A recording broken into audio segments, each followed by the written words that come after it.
Hello everybody, my name is Byrnage and this is my review for Great Basketball on the Sega Master System. Great Basketball? Not really. When I was reading the manual for this game, as I do because I have no friends, this game was looking pretty cool. There are 8 different teams and each one has different stats. On top of that, after each game, you get to upgrade and customize your stats to your liking. And the opposing teams do as well, so the challenge only increases. There's strategy to the toss-up at the start. You can steal the ball. You can rebound the ball.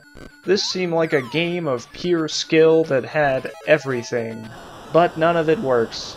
The stats don't seem to do anything at all, and some of them I don't know what they would do if they did do anything.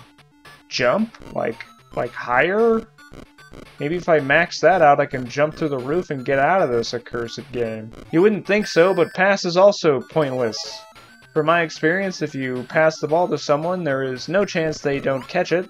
The ball can pass right through multiple defenders, and it always makes it to its destination. So speed and shooting, the only stats that might matter, and since it seems that you can't miss a slam dunk, I opted for speed. So Cuba it is, with a starting speed stat of 12.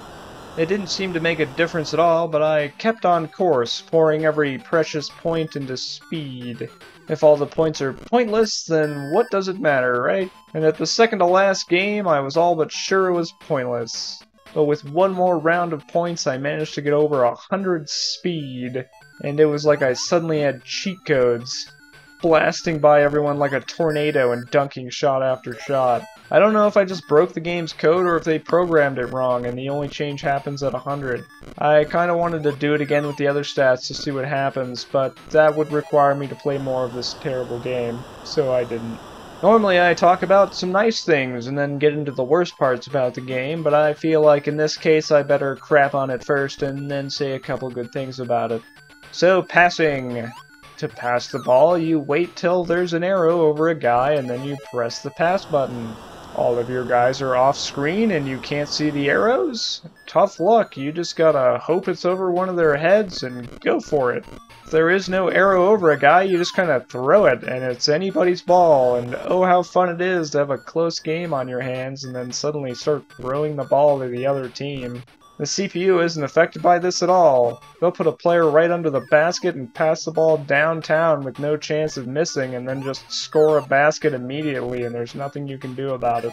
Stealing and fouls I'll cover together since you need to get close to an enemy to steal the ball, and if you get close to an enemy there's probably going to be a foul. If 2 players touch each other at any point, someone's gonna fall down, and it's gonna be the guy that was standing still. I like to run in front of the enemy players and try to get them to run into me so they get a foul and then I get possession of the ball. Stealing just looks super jank. When it happens, you'll just be lost.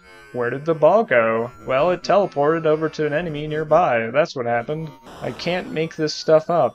The only saving grace is that when you learn to play by the game's rules, whatever that means, it's still a game and it can still be a little fun. Like breaking the sound barrier and dunking on fools. I also really like the toss-up at the start of each half. It was really the only thing that felt like it functioned correctly. Oh, and there's cheerleaders at halftime. That's a nice touch. But the best part about the halftime show is that you can skip it.